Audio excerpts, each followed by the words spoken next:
Ahí vamos, ¿ah? Sí, hola, ¿qué tal? Muy buenas tardes. Es un gusto saludar a todos los que han podido acompañarnos a esa tarde del jueves 18 de junio.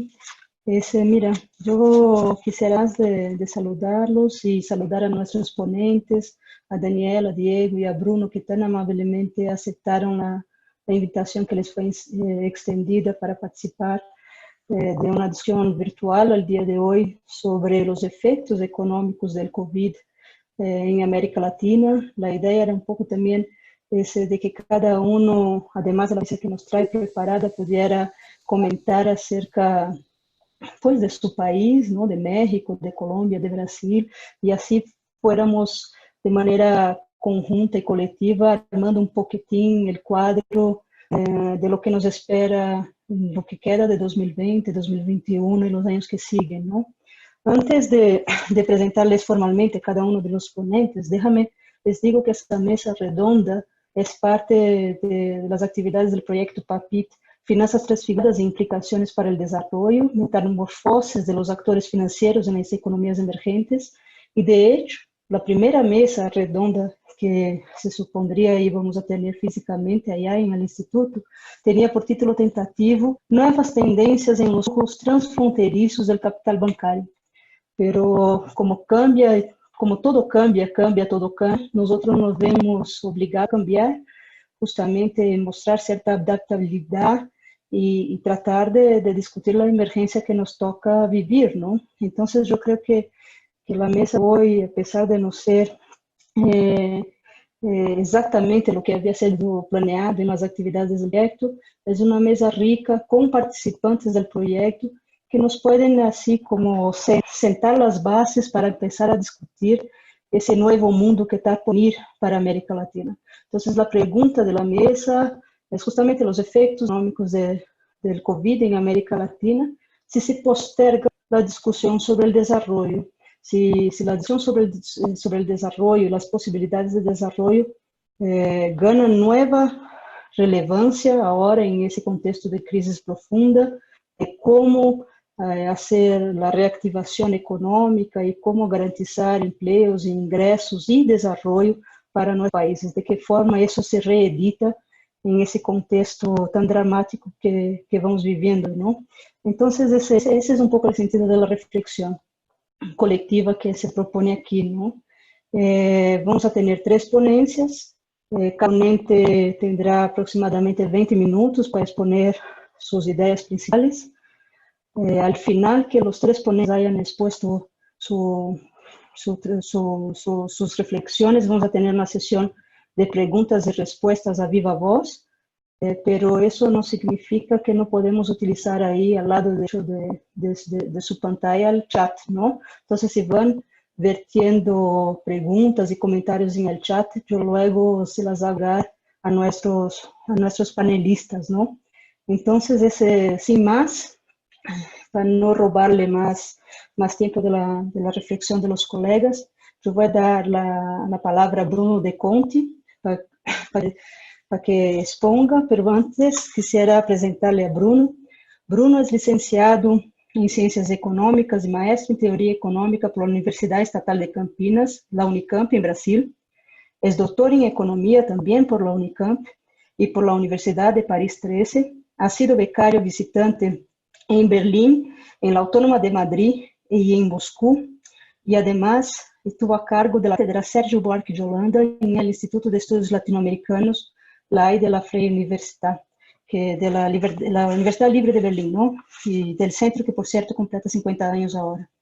Actualmente es profesor del Instituto de Economía de la Unicamp e investigador del Centro de Estudios Económicos y Política Económica, el SECOM, de la misma universidad. Sus líneas de investigación giran en torno a políticas cambiarias, monetarias, monedas periféricas y regímenes cambiarios en países emergentes. Sin más, Bruno, te doy la palabra para tus 20 minutos. Muchas gracias, Mónica, participar de esa sesión virtual. Es un gusto también estar con Diego Guevara y con Daniel Pérez y también hacer parte del proyecto, ¿no? no sabía, pero es interesante saber que se lanza el proyecto justamente con la discusión que es incontornable, ¿no? Hoy, que es la COVID. Y pido perdón por mi español, como ustedes ven, está lejos de ser perfecto, pero vamos en el idioma oficial de Latinoamérica, ¿no? El portuñol. Voy a compartir mi pantalla.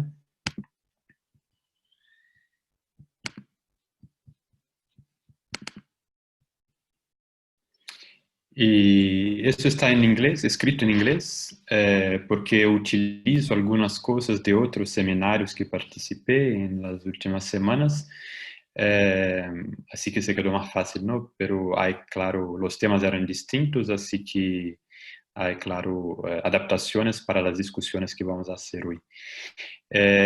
Y lo que voy a presentar, el título demuestra ya mi percepción del cuadro, ¿no? Eh, Estamos viviendo una situación muy, muy difícil en Brasil, sobre todo los puntos de vista, como voy a intentar decir, y que son los resultados de algunas cuestiones históricas, claro, pero también de un gobierno que es, no hay otra palabra, genocida. El contexto histórico, no solo para Brasil, pero para América Latina y para el mundo, ¿no? Paulo Nogueira Batista Jr. es un economista muy importante en Brasil y dijo en una entrevista una cosa que me parece muy, muy interesante, ¿no? No podemos ver la crisis actual del coronavirus o la coronacrisis solamente como, bueno, algo exógeno que vino de la pandemia, ¿no? Del virus, de un nuevo virus, etcétera. Hay que contextualizar. Y en este contexto vemos que hay otras dos crisis importantes y mundiales que tienen influencia directa, ¿no? Sobre los efectos del coronavirus. La primera, claro, es la crisis financiera global y sus efectos, ¿no? En nuestro caso, y sus efectos en los países periféricos en Latinoamérica, que han sido un poco retardados y llegaron después. Bueno, uno de los dos efectos de la crisis financiera, de la crisis económica que se creó, es justamente esta segunda crisis, una crisis política, con la ascensión de gobiernos populistas, ¿no? En todo el mundo, antimultilateralistas, como Trump, el ejemplo mejor es Trump, pero aquí también Bolsonaro y hay Víctor Orbán en Hungría y otros alrededor del mundo, ¿no? ¿Y por qué es importante? Porque la reacción a la crisis, a la corona crisis, tiene mucho que ver con el hecho de que tenemos ahora gobiernos populistas y con esas características, ¿no? El mundo. No se puede, por ejemplo, hablar de una gobernanza global, ¿no? Es difícil siempre, pero con este tipo de presidentes, ¿no? Empezando por Trump, no se puede hablar de gobernanza global. Lo que sería la primera cosa a pensar, puesto que estamos viviendo una crisis global, ¿no? Una pandemia global. Bueno, las dimensiones de la crisis, paso rápido porque son conocidas de todos ustedes, la dimensión de la salud ecológica, política, económica, social. O sea, vivimos una crisis muy, muy seria, muy profunda y que tendrá resultados de largo plazo, ¿no? Hay los que son optimistas, que van a vivir un nuevo mundo, las personas van a tener conciencia, etc. Yo entre los pesimistas, yo creo que la cosa va mal y va a peorar. Algunos números también del mundo, ¿no? Antes de llegar a Brasil. La International Labour Organization estima que vamos a perder algo como 10%, los 10% de los puestos de trabajo full time, ¿no? En tiempo completo en el mundo. Y que podemos llegar a algo como la mitad de la fuerza de trabajo global, perdendo condiciones, hasta las condiciones mínimas, ¿no? De comida, de renta, de ingresos para comida, para cosas más básicas. 1,6 mil millones de trabajadores de la economía informal. Así que tendremos, y ahí es ya un análisis del World Food Program, 265 millones de personas tal vez enfrenten una crisis, una inseguridad aguda, ¿no? Desde el punto de vista de la alimentación. En Latinoamérica, y ahí la FAO tiene esa estimativa, tendremos 20 millones adicionales, ¿no? De personas a más con hambre. Indo para las cuestiones financieras, dados de la UNCTAD, que muestran que si es ya una crisis global con problemas en todos los países, claramente los problemas serán más profundos en los países periféricos, ¿no? Por muchos motivos que vamos a discutir aquí, pero también por los financieros, ¿no? Que muestran que la crisis va a perdurar también por las cuestiones financieras. Y aquí la primera figura, 1B, de hecho, la segunda en la primera, ¿no? Muestra, es impresionante cuando vemos la capital outflow, la huida de capital, ¿no? De esa crisis en comparación a las otras.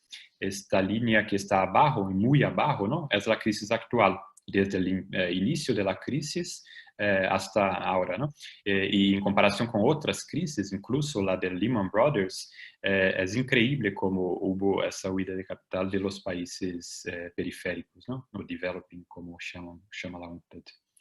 Y con impactos, claro, sobre las condiciones macroeconómicas de esos países. Y aquí tenemos en la figura 3 el tipo de cambio, ¿no? Y vemos que también la comparación con otras, con la crisis del Lehman Brothers, y vemos en Brasil, por ejemplo, una depreciación del tipo de cambio más grande que en 2008, en Colombia también, México mucho más.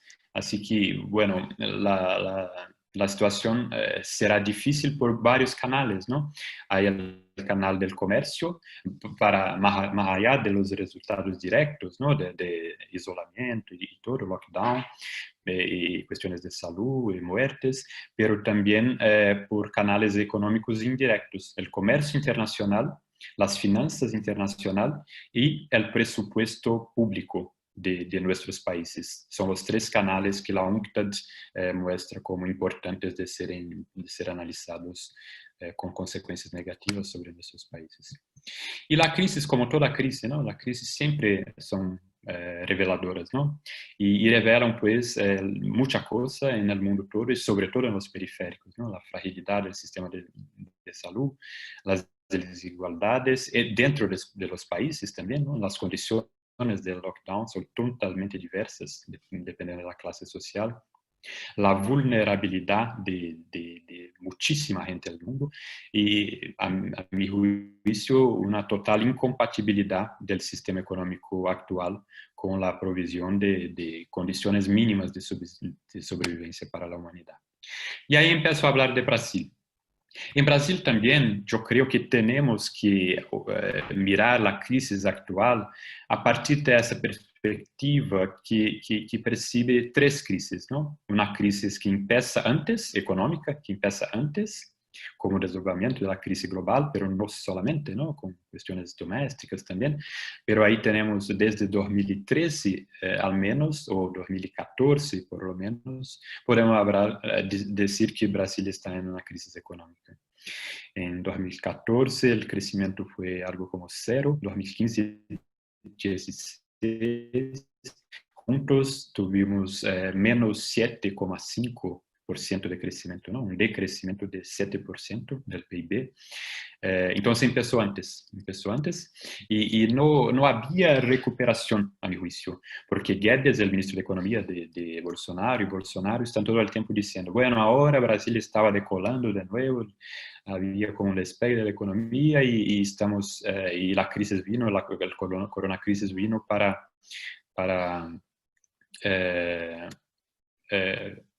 perjudicar de nuevo la economía, pero estábamos yendo, ¿no? Estábamos acelerando. No es verdad. Y tengo algunos datos aquí también. Junto con la crisis económica vino una crisis política también en Brasil, vinculada a la crisis económica, pero hubo caos político total y un golpe de Estado, ¿no? Es necesario siempre decir y entender que fue un golpe de Estado en 2016 que nos lleva a la situación actual. Las elecciones, no voy a perder tiempo aquí, si ustedes quieren en las discusiones podemos volver, pero un caos social total con los discursos de la media sobre corrupción, violencia y como una ola internacional, ¿no?, de partidos y figuras de derecha, como Trump, que conducen a la elección, junto con Lula en el cárcel también, que hacen que una persona no muy conocida en Brasil, o conocida como por las malas cosas, ¿no?, por sus frases, por ejemplo, que meto aquí, sea el presidente, ¿no?, del país, democráticamente, entre comillas, pero sí hubo una elección y Bolsonaro, el Tropical Trump, se elige. ¿Quién es Bolsonaro? ¿Ustedes conocen?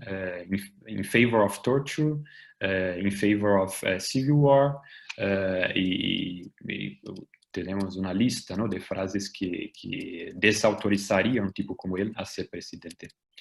Y su receta es algo como Pinochet en Chile, ¿no? Es la militarización combinada con el liberalismo económico extremo, teniendo en la figura de Paulo Guedes, el ministro de Economía, quien no por acaso trabajó para Pinochet, estudió en Chicago y trabajó para Pinochet. Y su agenda es esta, ¿no?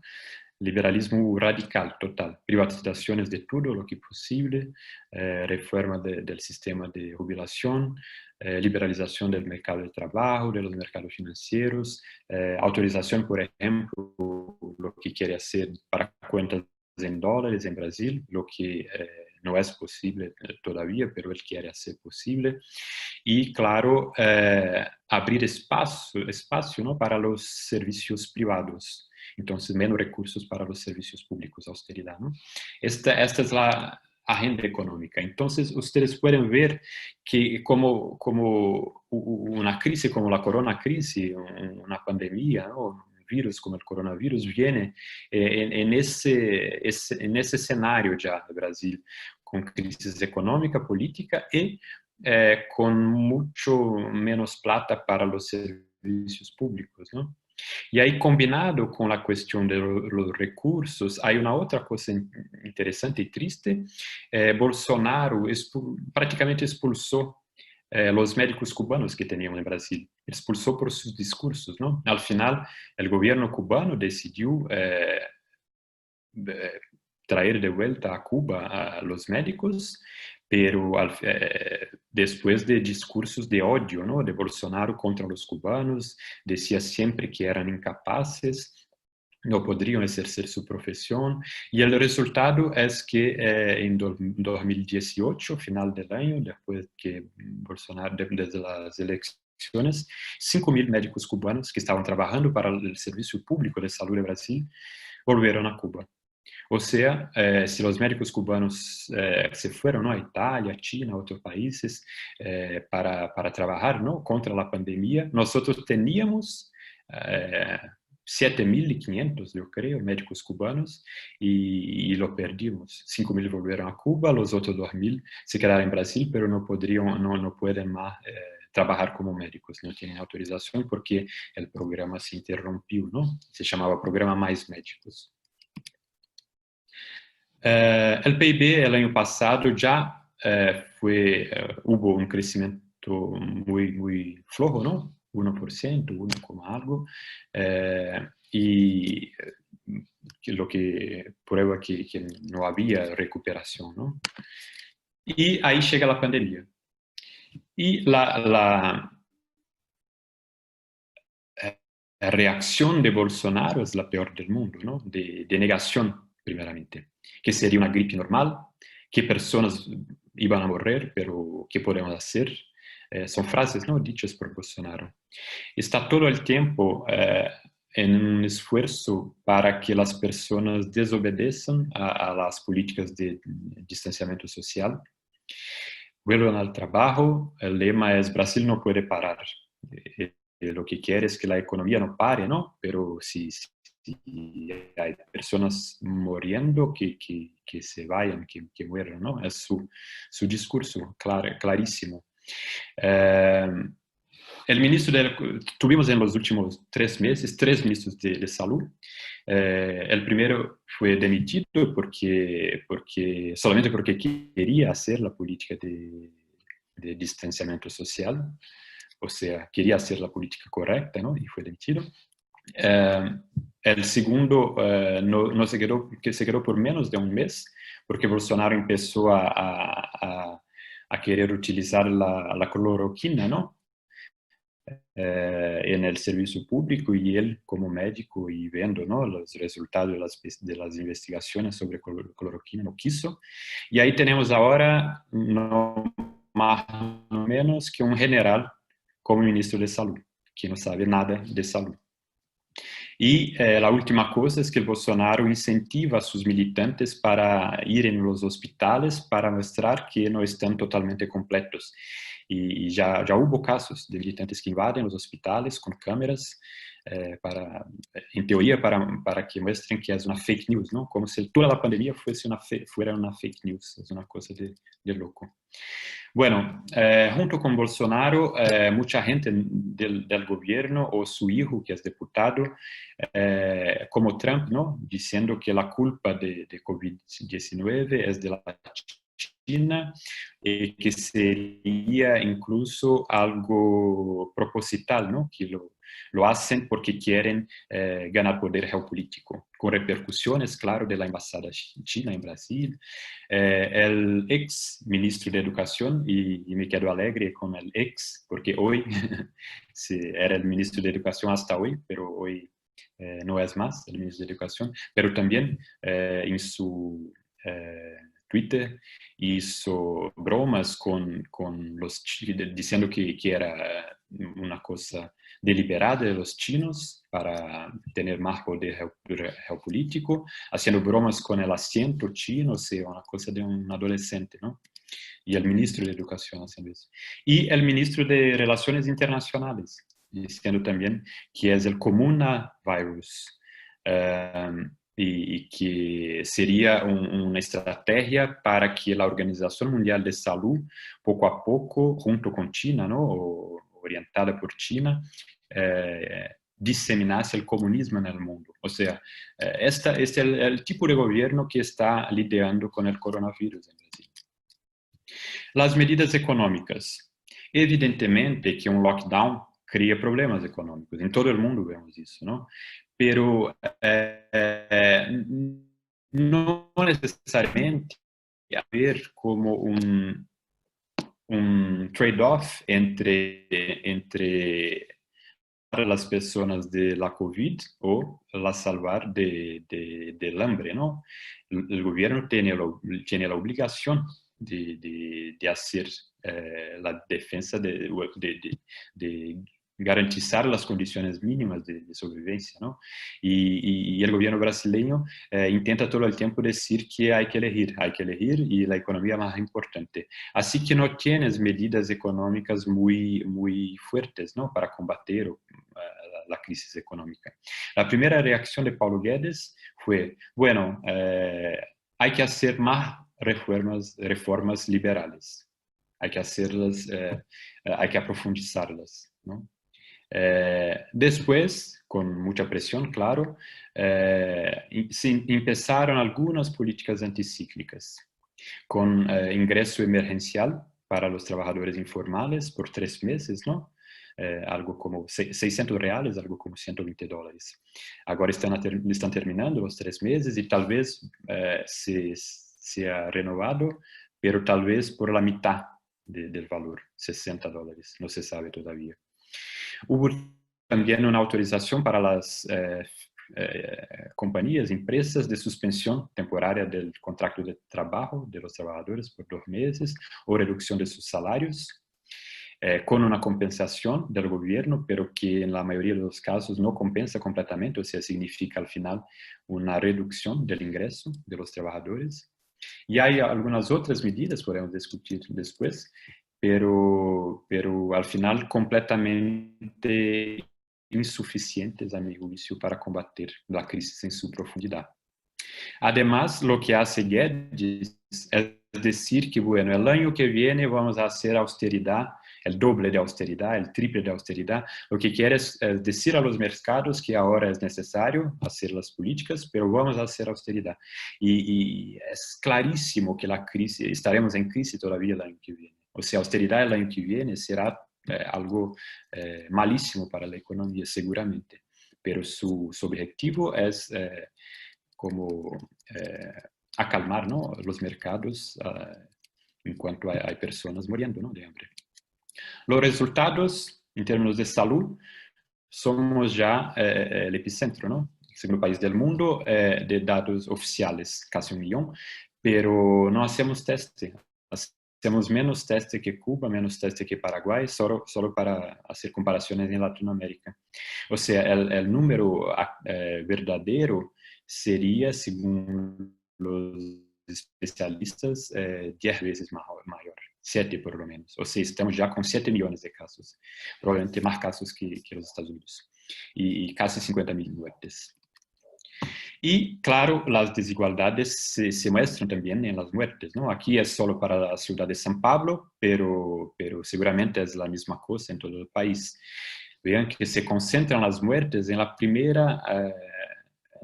primera categoría de ingreso, ¿no? Los que ganan entre 0 y algo como $500. Ahí están las muertes. Y los resultados económicos en el primer trimestre, menos 1.5 de crecimiento del PIB. Con el programa de suspensión de contratos o reducción de ingresos, los 20% de la fuerza de trabajo formal tuvieron ya sus ingresos reducidos y más de la mitad de la población en edad activa está fuera del mercado de trabajo. O sea, la tasa de paro no está tan grande porque las estadísticas no muestran esto, ¿no? Porque las personas están simplemente fuera del mercado de trabajo, no buscan trabajo, no hay por qué buscar trabajo en este contexto. Y las estimativas para el PIB este año son muy variadas, ¿no? Pero llegan hasta los menos 11% en el peor de los escenarios. Y en el peor de los escenarios, pérdida de casi 15 millones de trabajos, de puestos de trabajo, ¿no? Con eso, Bruno, claro, y ahí Bruno, llega. disculpe, 2 minutitos, si podría. 2 minutitos, sí, perfecto. Ujú. Y resultados, claro, la evaluación del gobierno empieza finalmente, ¿no?, a ser más negativa. Tenemos algo como los 50% de las personas ya dicen que el gobierno es muy, muy malo o muy malo. Y la reacción de Bolsonaro está con sus militantes, ¿no?, en ataques constantes, ¿no?, a las instituciones democráticas. Él participa de manifestaciones contra el Congreso, contra los dos poderes, ¿no?, los otros dos poderes, justicia y Congreso. El ministro de la Justicia, Sergio Moro, salió del gobierno con acusaciones serias, ¿no?, de que Bolsonaro hace intervenciones en la Policía Federal para defender su familia. Y ahí terminó. La buena cosa es que finalmente también, y a pesar de la COVID, empezaron las manifestaciones antifa, ¿no?, antifascismo. O sea, es triste ver que en un contexto como ese, lo que discutimos en Brasil no es pública, no es solidariedad, no es welfare state, es el fascismo. Estamos discutiendo el fascismo, una cosa muy primaria, ¿no?, manifestaciones contra fascismo. Pero bueno, es lo que tenemos y es importante, ¿no? Es muy importante que se lo haga para que después que combatamos el fascismo podamos volver a pensar en salud pública, en welfare state, en cambios sociales y económicos más profundos, ¿no? Y ahí termino. Muchas gracias. Muchas gracias, Bruno. Ese es Gracias, un Bruno. retrato. Es un retrato fuerte, triste y fidedigno de la realidad brasileña. Ahora vamos a darle paso a la intervención de Daniel Pérez Ruiz, quien es licenciado en Economía por la Facultad de Economía de la UNAM, es maestro por la Escuela de Negocios de la Universidad de Leeds y es candidato a doctor por la misma institución. Además, ha sido profesor visitante de la Universidad de Leeds Trinity. Tiene una serie de publicaciones y además publica sus opiniones en la jornada de Zacatecas. Entonces, sin más, le paso la palabra a Daniel para sus 20 minutos. Daniel. Claro. Bueno, muchas gracias, Mónica, por la invitación a este tan importante evento. Gracias, Bruno, gracias, Diego, por participar. Y muchas gracias a los que hoy nos acompañan. Pues nos ocupa hoy el análisis de los efectos macroeconómicos del COVID-19 para México. Y decidí plantear un punto importante a tomar en cuenta en la discusión sobre el desarrollo económico. Creo que hablar de efectos es aún un poco prematuro para una situación que pinta ser demasiado compleja y desalentadora para la economía mexicana. Sin duda los efectos los estamos sintiendo hoy en día, sobre todo las clases más desprotegidas y abandonadas por los gobiernos y las ideas de los que nos gobiernan. La actual situación, pienso, se verá acentuada con las medidas que el gobierno de México ha implementado. ¿Por qué es importante hablar de desarrollo en estos momentos? Pues estamos en un punto donde se insiste y se presentan recetas del pasado, como la de la austeridad, bajo nuevas etiquetas de sacrificios y eslogans de gobernar con y para el pueblo, y que se anuncian como nuevas medidas de corte económico. Para mí, el mensaje de austeridad es un mensaje de no hay alternativa. Soy de la opinión que el desarrollo económico es resultado de un set de políticas económicas distintas a las neoliberales y por lo tanto debemos de plantear políticas económicas alternativas a las que hoy nos rigen. Por ello que en esta exposición me gustaría tocar principalmente 3 puntos. El primero es exponer las medidas que el gobierno de México ha anunciado para enfrentar en términos económicos la pandemia del COVID y compararlas en términos generales con la reacción del gobierno de Inglaterra. El segundo punto gira en torno a la lectura que le doy a la respuesta por parte del gobierno de México, que para mí es una muestra más de una fuerte e invisible restricción derivada de lo que aprenden nuestros economistas, en especial de aquellos que nos gobiernan. Y me concentro en ello porque desde mi perspectiva la discusión del desarrollo involucra también la discusión de lo que aprenden nuestros economistas.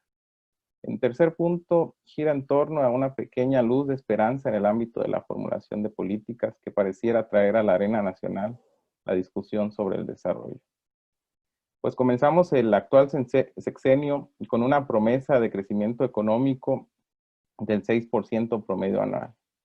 En 2019 se inauguró el gobierno con una tasa de crecimiento económico del menos 0.1%, mucho menor a los niveles de 2.1% de 2017 y de 2018. Para lo que va del 2020, en el primer trimestre del año, el crecimiento económico fue de menos 1.24%, comparado con el último trimestre de 2019.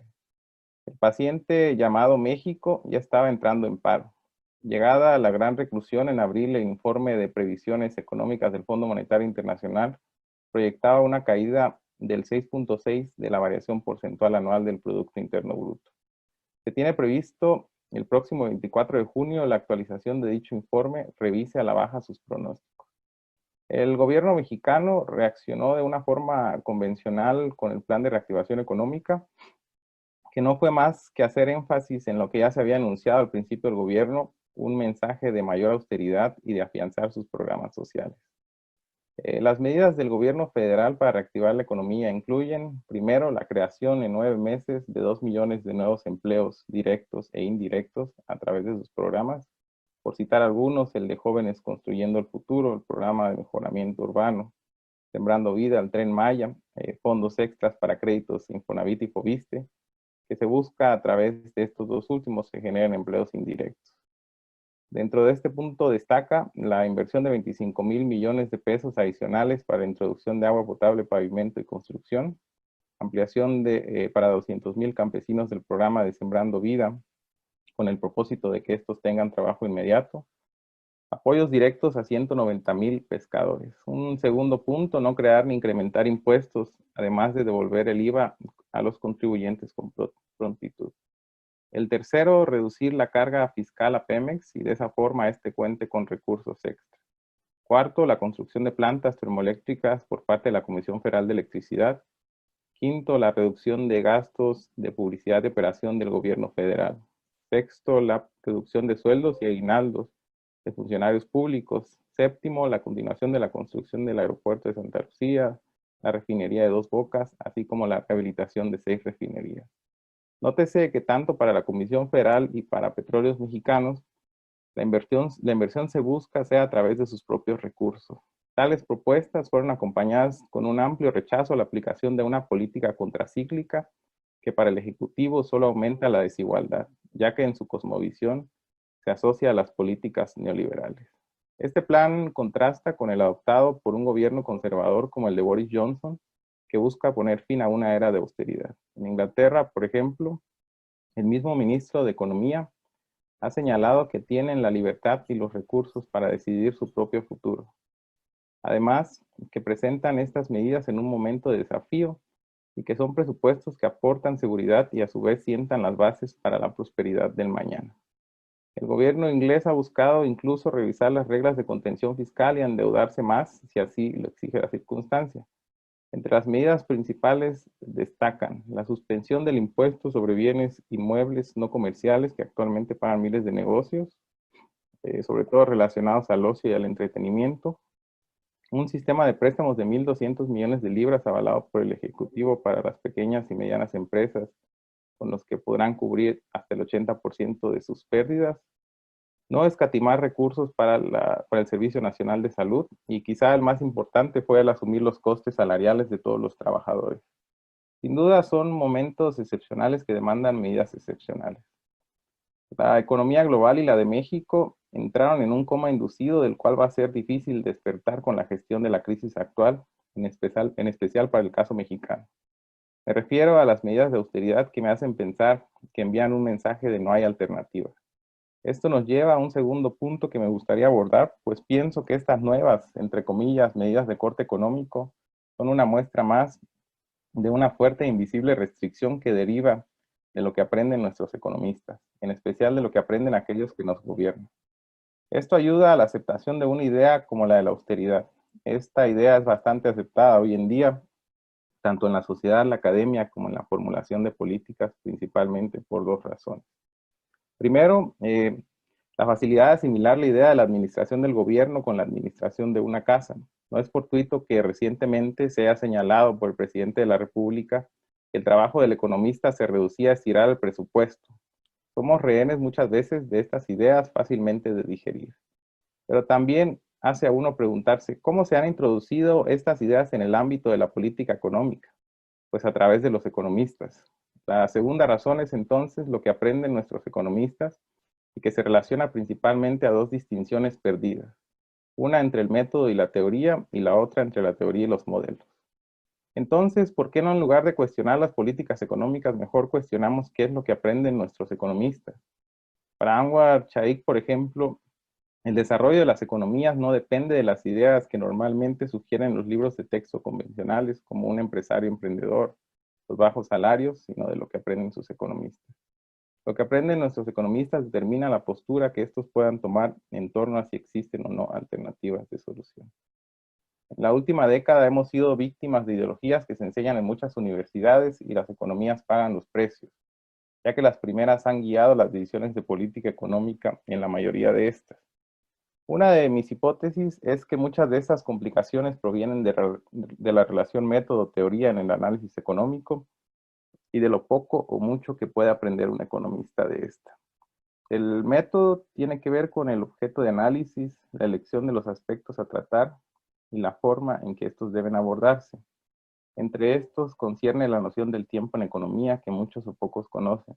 Me refiero al tiempo lógico y al tiempo histórico, que son sin duda la base de cualquier teoría económica. Le sigue, por lo tanto, la teoría que se ocupa de los intentos de explicar los fenómenos en cuestión. La noción del tiempo en economía permite concebir dos mundos distintos, uno donde el tiempo es lógico y los ajustes son automáticos en un sistema económico, asumiendo a la vez individuos que conocen perfectamente el futuro y llevan a la mejor solución posible, un óptimo.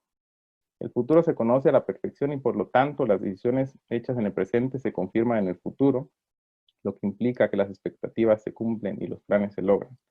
Por lo tanto, en este mundo podemos prescindir del gobierno.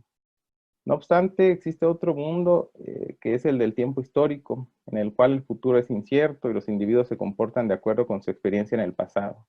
En este, el actuar de otro actor, el gobierno, es entonces indispensable para proveer lo que el mercado no puede. Pero a su vez es limitado en su actuar, pero efectivo. Un elemento en este esquematismo es la incertidumbre. Ello hace del gobierno un elemento fundamental, esencial en cualquier economía de mercado. Para Robert Skidelsky, los buenos gobiernos, hacen que el futuro sea más predecible. Y yo agregaría que también permiten la convergencia a resultados socialmente óptimos.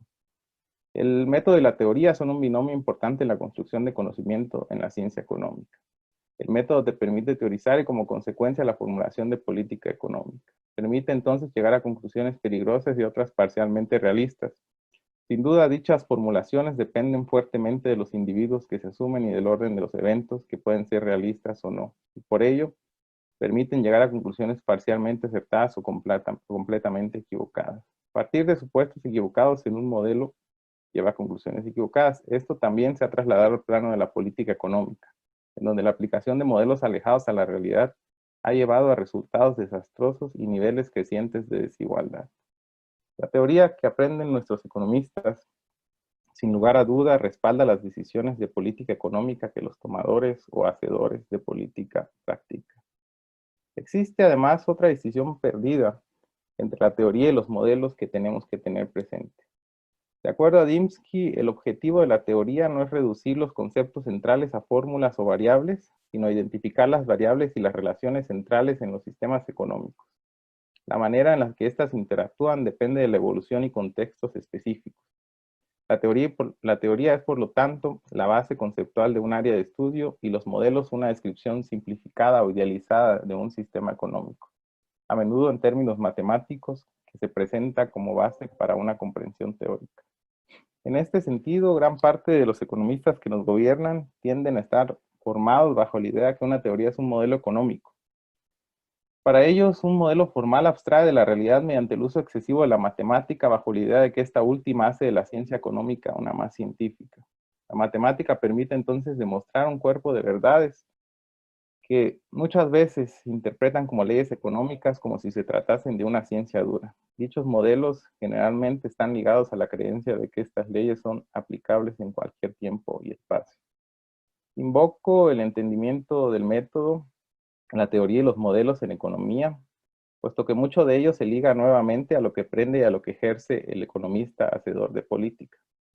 Me parece interesante analizar esto, que llamaría la lógica de la política económica, que es la base sobre la cual se formulan y se recomiendan o se llevan a cabo los procesos en las economías. Hay sin duda una base intelectual sobre cada una de las políticas macroeconómicas y la austeridad no es la excepción. Considero que es un punto a debate para retomar la discusión del desarrollo. De acuerdo a Dymski, la insistencia en ver la macroeconomía a través de la lente de los métodos del equilibrio general ligada al tiempo lógico implica un compromiso analítico implícito a la política de austeridad. Esto deja a los economistas que trabajan dentro de este marco sin una base sólida para desarrollar modelos y argumentos que cuestionen las políticas de austeridad. Y dado que este enfoque ha sido el marco dominante en la teoría macroeconómica durante las últimas décadas, la opinión profesional no se ha movido. Se necesitan entonces nuevos enfoques que modelen la macroeconomía exhibiendo dinámicas apegadas a la realidad. Sin embargo, hay todavía luces de esperanza en el ámbito de la formulación de políticas.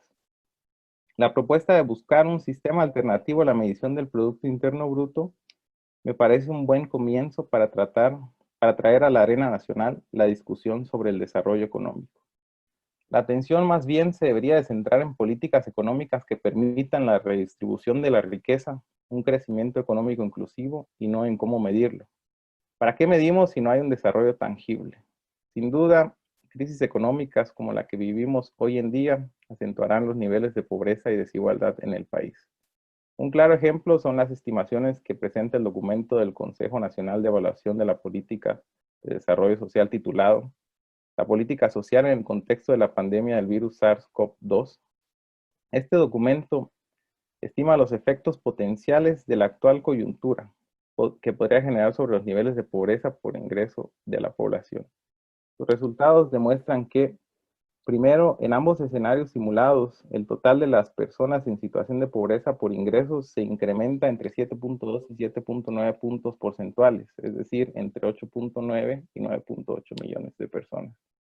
Segundo, el número total de personas en situación de pobreza extrema por ingresos se incrementa entre 4.9 y 8.5 puntos porcentuales, es decir, 6.1 y 10.7 millones de personas.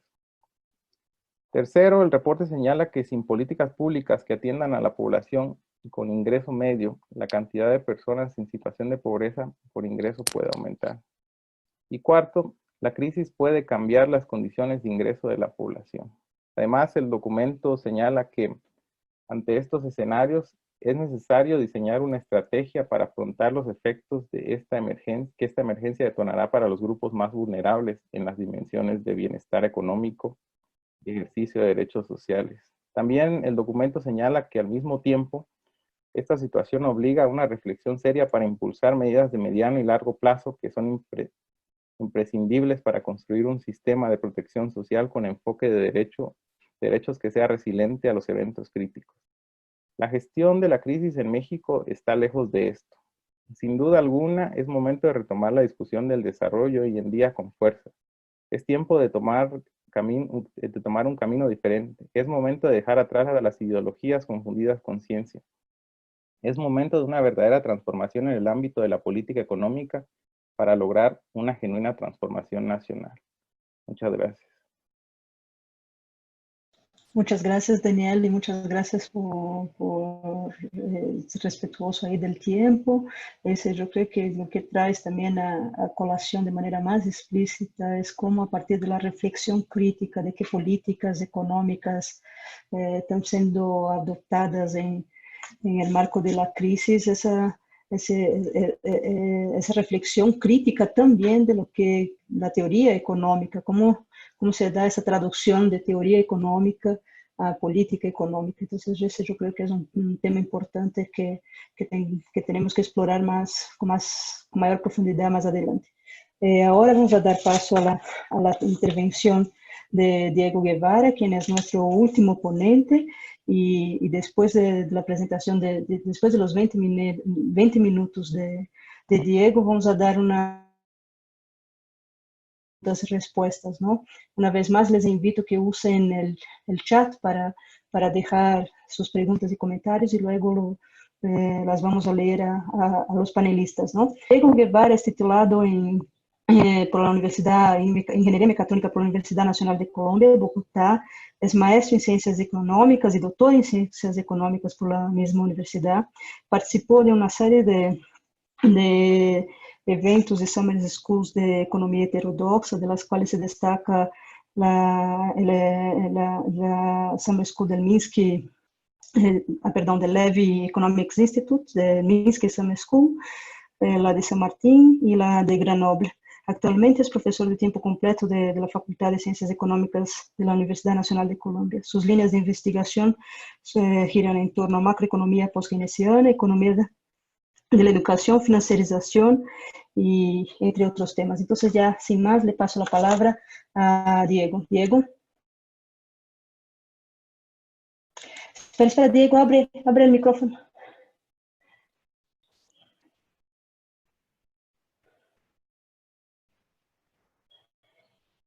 A ver. Híjole. Ya, ahora sí, ya, somos todos tuyos, Diego.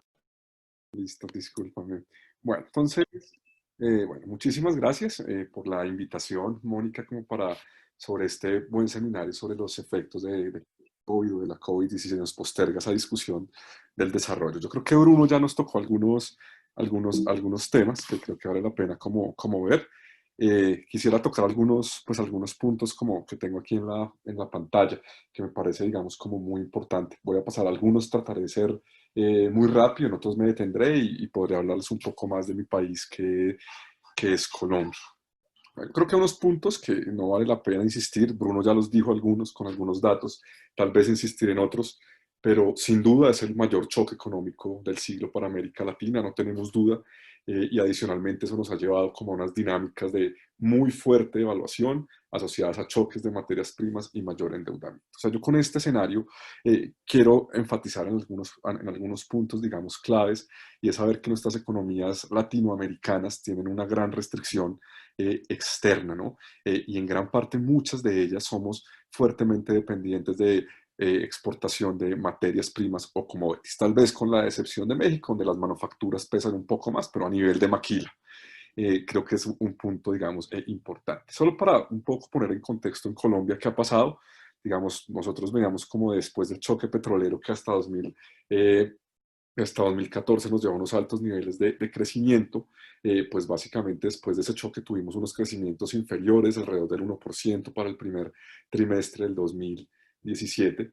Y aún con el COVID, pues el escenario fue que el primer trimestre de Colombia fue de los pocos países que tuvo un crecimiento positivo. Evidentemente es un país que está altamente, digamos, dependiente y es muy amigable por sus gobiernos cercanos a la inversión, digamos, por sus gobiernos un poco en el espectro político de la derecha, muy amigables a la inversión extranjera, y pues esto un poco logró mantener hasta marzo el crecimiento, a pesar de las 2 primeras semanas de marzo donde llegó el COVID. No obstante, pues al igual que todos los países de la región, voy a pasar por acá, pues las previsiones sobre el PIB para los años que vienen son dramáticas, ¿no? Básicamente las previsiones de Banco Mundial para Colombia en el 2000, en este año, ¿no? Como han cambiado estas previsiones de enero a junio, en enero las previsiones eran optimistas como siempre lo hacen las multilaterales, pero ahora tenemos unas predicciones que para todos los países son en el terreno negativo, ¿no? Digamos, Perú ha hecho un esfuerzo importante en el COVID, pero también tendrá un costo muy grande en crecimiento. El resto de los países también, con cifras incluso impensadas, ¿sí? Es un poco la predicción de que vamos a tener el mayor choque, digamos, de todos los tiempos. Y esto en nuestros países, un poco, digamos, volviendo acá, lo podemos ver con una evaluación unas devaluaciones muy fuertes. Y tal vez en esto me quisiera detener un poquitico más sobre en términos de esas devaluaciones que pueden ser muy fuertes. Si ustedes ven más o menos tanto las monedas como el real brasileño, el peso colombiano y el peso mexicano, en marzo, desde el comienzo de la pandemia, tuvieron unas devaluaciones sumamente fuertes. Pero hay un punto interesante y es como ustedes pueden ver que después de abril como que el peso colombiano pareciera recuperar mucha más fuerza y tiene que ver con un mecanismo de swap, digamos, de intercambio directo con la Reserva Federal que no tenía Colombia y que ahora sí lo tiene. Pero más allá de esto, en general, digamos, hay una fuerte, digamos, devaluación que claramente no va a ser fácil de recuperar y que va a tener unos efectos muy grandes sobre todos nosotros en América Latina. O sea, nos estamos enfrentando cada vez a unas monedas que están mucho más relegadas en las jerarquías y ese es el escenario, ¿no? Ese es el escenario para nuestra región. Poco si lo vemos antes, digamos, y los temas de desempleo pues también se han disparado, ya Bruno lo dijo para Brasil, estos son los datos de Colombia. Nosotros habíamos logrado tener, digamos, cifras alrededor del 10%, pero con el COVID-19 el desempleo está del 20%. Y además algo curioso en desempleo que es importante analizar para toda la región en este contexto, es que ustedes saben que, claro, las oficinas de estadística de los países buscan un poco, la medición del desempleo se hace sobre la población desempleada, sobre la población activa, y al final es sobre la gente, cuántas personas están buscando trabajo. Pero con la pandemia y el confinamiento las posibilidades de buscar trabajo pues son mínimas, entonces realmente hay mucha gente que perdió su empleo, pero en la estadística puede estar como población inactiva. Entonces creo que este panorama debe ser muy similar para toda América, digamos, para toda América Latina. Entonces en Colombia un poco lo que tuvimos para primer trimestre fue que crecimos el 1,1%, pero como ya les mostré antes, pues las previsiones ya para este segundo trimestre van a ser de crecimiento negativo, un desempleo, digamos, creciente y rampante, una devaluación, digamos, muy preocupante, y pues al final que, digamos, para llevar esta discusión al modelo de desarrollo, pues si había alguna ilusión de que en esta década, para cumplir los acuerdos de París, de transición energética,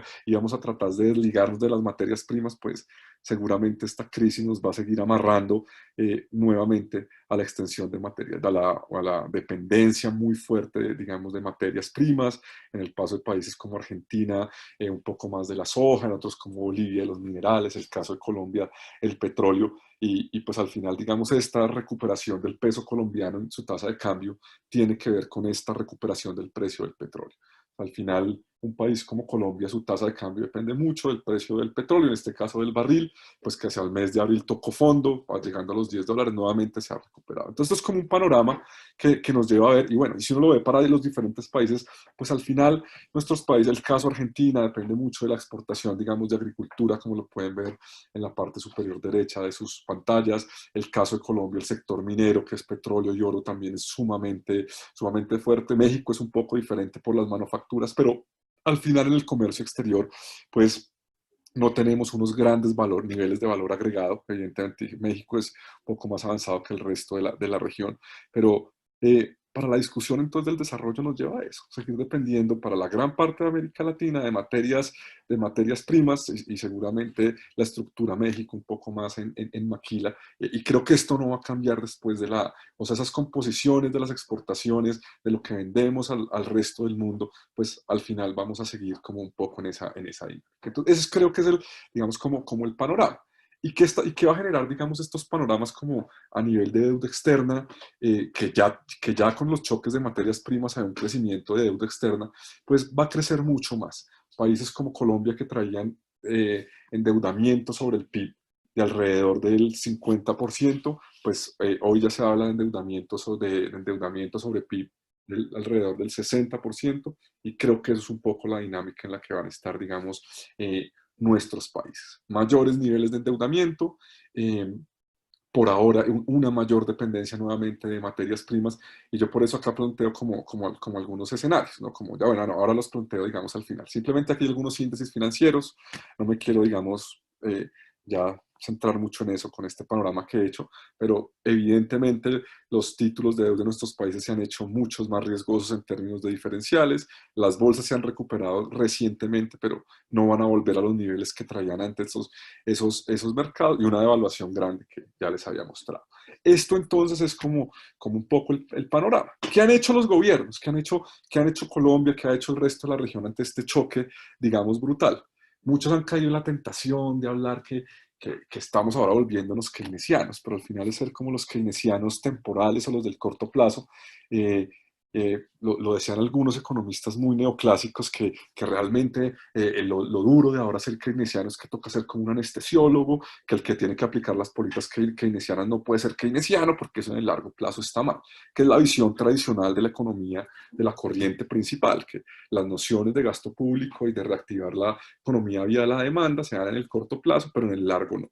Entonces, eso pareciera ser como lo que a muchos los ilusiona con el retorno de Keynes, pero habría que preguntarnos si realmente es un retorno de largo plazo de Keynes y si realmente llegó a ser un protagonista o solo son unas ideas temporales. Y al final lo que nos ha traído, y esto porque es importante en el contexto de este foro, que nosotros acá estamos hablando de una posibilidad de la discusión del desarrollo.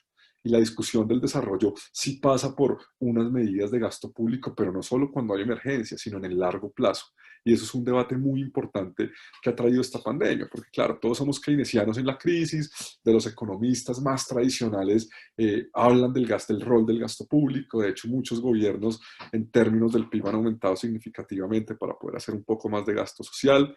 En el caso, digamos, de Colombia, un poco para contextualizarlos, se ha hablado de las políticas digamos, de renta básica universal, pero que al final no son renta básica, sino simplemente es expandir las rentas focalizadas o programas de transferencias condicionadas, como los que hay en Brasil de Bolsa Familia, los que existen en Colombia de Familias en Acción, y un poco no hay un debate profundo de renta básica universal, sino más bien debates de cómo podemos expandir transferencias condicionadas. Y creo que la crisis de COVID ha permitido expandir estos programas de dependencias de transferencias condicionadas, al menos para el caso de Colombia, donde hay un programa de ingreso solidario, hacer transferencias en efectivo a las personas, esto sí con la ayuda de la banca. O sea, el sistema, y yo lo puse aquí como otro punto adicional en esta diapositiva, el sistema financiero, las políticas que se han planteado, digamos, al menos en mi caso, ¿sí? En el caso de mi país, pues son políticas muy amigables con el sector financiero. En gran parte, todos estos aumentos de gasto social y estas transferencias condicionadas se están haciendo a través de programas de fintech, a través de el gobierno ha suscrito convenios con los grandes bancos. Entonces, en general, si yo les mencionara cada uno de estos tipos de elementos, ¿no? De estas políticas que algunos llaman keynesianas, pues el sistema financiero está ahí metido. En estos programas de gasto social, el sistema financiero está jugando un rol determinante para ser intermediario y en sus diferentes, digamos, tecnologías de fintech, de pago a través de celulares, está siendo protagonista. En las políticas, digamos, de relajamiento monetario, al Banco Central de Colombia se le permitió comprar títulos en el mercado secundario. Al final de la historia, ¿qué quiere decir esto? Pues que el gobierno emitió algunos títulos de deuda, lo compró el sector financiero y el Banco de la República se los compró al sector financiero. Entonces, de nuevo, el sector, ya que el Banco de la República los compró allí, los compró. Entonces, no es que el banco le compra directamente al gobierno, como como lo hizo el caso del Banco de Inglaterra, que eventualmente es un banco que es capaz de financiar a su gobierno y rompe la independencia, sino más bien el gobierno emite unos títulos, los compra el sector financiero y ahora sí el banco luego se los compra. Entonces, nuevamente allá hay un margen de ganancia. En estas políticas focalizadas, lo que les digo, ya lo hablé, la renta básica universal termina siendo como muy adoptada a una renta focalizada, donde nuevamente los mecanismos de transferencia pasan por el sector financiero. Entonces, lo que yo veo en el caso, digamos, colombiano, es que tanto con las medidas de provisión de liquidez, junto con las políticas de gobierno de gasto público, pues el sector financiero está siendo muy blindado. De hecho, han hecho algunas políticas de aplazar pagos digamos, de deuda, pero al final quieren mantener su posición privilegiada de ser uno de los sectores que más crece. Y creo que después de esta pandemia es un sector que va a salir bastante pues fortalecido al final de la historia. De hecho, los préstamos, así como en países nórdicos, los gobiernos están subsidiando las nóminas, pues en un país como Colombia lo que se dice es que el gobierno va a financiar los créditos de banca privada. El gobierno va a actuar como un garante ante la banca para los créditos de nómina. Entonces, claramente hay unas dinámicas de financiarización en la recuperación, digamos, de la pandemia. Creo que esos son como los escenarios de lo que se ha hecho, al menos en el caso, digamos, colombiano, que para qué tiene que ver, pues es que es un Keynes temporal, pero no es la esencia, ¿no? No es la esencia, y creo que esto para la región nos debe llevar como esa discusión. O sea, al final yo creo que muy bien lo puso Mónica en el título de esta ponencia. Estamos aplazando el debate del desarrollo, sí, nuevamente lo vamos a aplazar seguramente una vez más en la historia, porque vamos a tener un ciclo de políticas muy fuertes. Algunos cuadritos que tenía por acá, simplemente como para contextualizar diferentes medidas, lo tomé del informe del Banco de España sobre lo que pasa en América Latina. Pues algunos gobiernos insisten en la tasa de interés, ¿no? Como ustedes pueden ver, a Brasil, Chile, Colombia, México, Perú, son países que han bajado sus tasas de interés. Sin embargo, esta crisis cada vez pone más en jaque la política monetaria porque hay un momento donde ya no se pueden bajar más las tasas porque están cero, o llegas a dimensiones donde las tasas tienen que ser negativas. Entonces, esta dimensión de la trampa de liquidez, como la llamó algún colega académico, se convierte en la trampa de estupidez, y son políticas que al final no terminan teniendo un impacto, digamos, muy fuerte. Algunas otras políticas en términos de política monetaria para diferentes países, de compra de activos o de apoyo al crédito por parte del gobierno. Miren que el caso, digamos, de Colombia no hay un apoyo a crédito puntual por parte, digamos, de una banca pública o banca de gobierno, sino más bien que sirve como garante al sistema financiero, pues que Colombia, a diferencia de la región, es muy concentrado en 3 actores nacionales. Eso es importante. Algunas otras medidas, digamos, de liquidez, las que ya les explicaba antes, y estas líneas swap que, digamos, tiene el caso, digamos, de Brasil y que la tiene también en el caso digamos, de México, que la tienen, y Colombia la puso recientemente antes de que saliera este informe. Entonces, con este escenario, bueno, pero no me quiero alargar mucho para tratar de respetar el tiempo, pues yo no soy muy optimista. Yo creo que desafortunadamente va a seguir el mismo patrón de desarrollo, que pena se me equivocó es el mismo patrón de desarrollo el que va a contener, y esta vez la excusa va a ser la magnitud del choque. No va a ser muy raro que desde algunos gobiernos que se dicen llamar progresistas hasta los gobiernos, digamos, tradicionales y amigables de las políticas de libre mercado y de privatización y de consenso de Washington, utilicen la magnitud del choque para, una vez más, bajo el argumento de dependencia externa, introducir más austeridad y hacer un ajuste doloroso. Si había algunos intentos de transición energética, de transición ecológica, creo que para muchos gobiernos va a ser mucho más difícil asumirlos porque no tenemos todavía como una estructura industrial, muchos de los países latinoamericanos, para superar la dependencia de petróleo, carbón, en el caso de Chile, cobre, en el caso de Bolivia, otros minerales. Y creo que esta vez esa va a ser la excusa para aplazar la discusión del desarrollo. Entonces, al final seguramente, pues ustedes saben, la economía tiene ciclos, seguramente después de esta crisis profunda vendrá un nuevo ciclo de digamos, de recuperación, tal vez un poco más lento, pero donde las materias primas van a jugar nuevamente un rol. Los gobiernos utilizarán, y creo que podemos volver a caer en el círculo vicioso que tuvieron tanto los gobiernos de izquierda como de derecha en la primera década, y es políticas sociales fuertes, programas, digamos, que al final terminan generando unas dependencias y unos fervores políticos muy fuertes, como el Bolsa Familia, como el Familias en Acción, que si bien permiten sacar personas de la pobreza, son programas que limitan un desarrollo, digamos, de largo plazo. Entonces yo pienso que bajo este patrón sí se nos limita. Creo que las políticas, o sea, en algunos países, claro, por la pandemia y por la coyuntura actual están suspendiendo las reglas fiscales o las reglas fiscales. En el caso de Colombia, esta dinámica se suspendió para este año y el siguiente la regla fiscal o estos niveles de gasto sobre el PIB que son aparentemente sanos en el mundo de las finanzas ortodoxas, de las finanzas sanas, pero eso no es gratis y todo este gasto en las concepciones, digamos, un poco más tradicionales de la ortodoxia económica, pues van a venir de un nuevo ciclo sumamente fuerte de ajuste, privatización y demás, ¿no? Claro, nosotros hoy vemos que muchos países tienen paquetes del Fondo Monetario, otros países incluso están aprovechando la coyuntura para hacer de una vez las medidas o para implementar las medidas que exigen las multilaterales. El caso de Ecuador, que el año pasado las movilizaciones sociales llevaron a llevaron a tumbar esta ley del subsidio a los combustibles que lo querían quitar, pues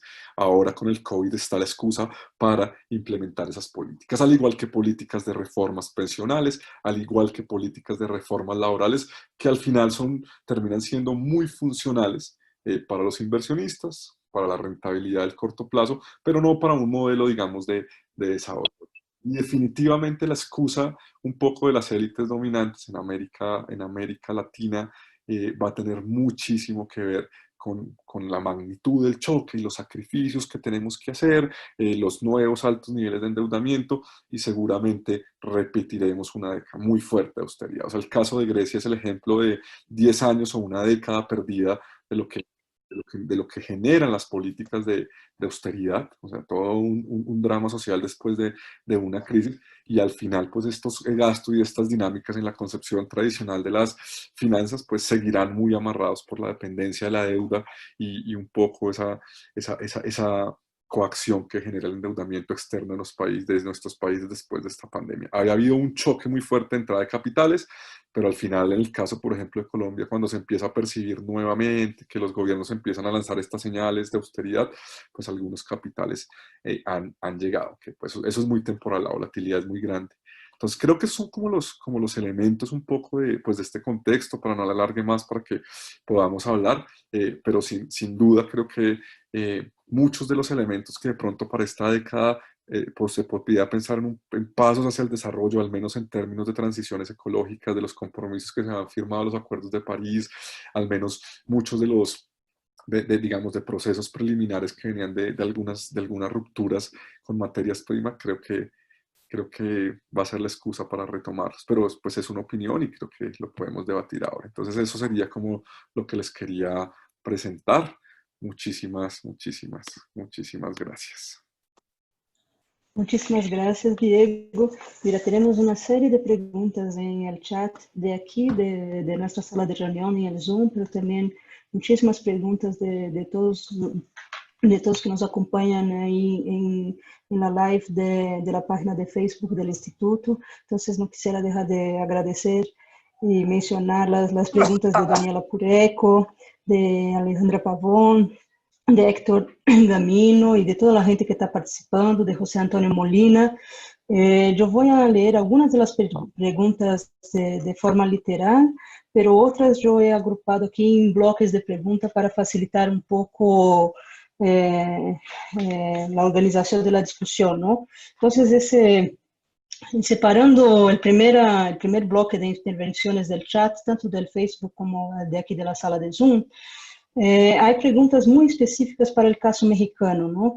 Entonces ahí yo le pediría también que Daniel pudiera dar una revisada, además de lo que le comento en el chat aquí de la sala, Básicamente también se pregunta desde, las preguntas giran alrededor de los siguientes temas. El primero, toda esa polémica que hubo en el caso de México, del incremento del PIB como, del Producto Interno Bruto como medida válida o ideal a ser perseguido por el gobierno, ¿no?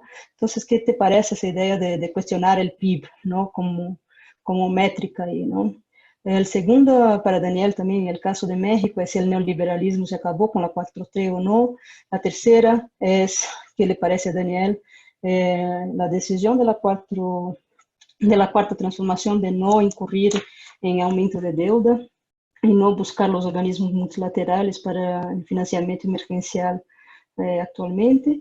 Y finalmente, si pudieras comentar una palabrita sobre la crisis social en las unidades federativas donde más dramáticamente se está presentando.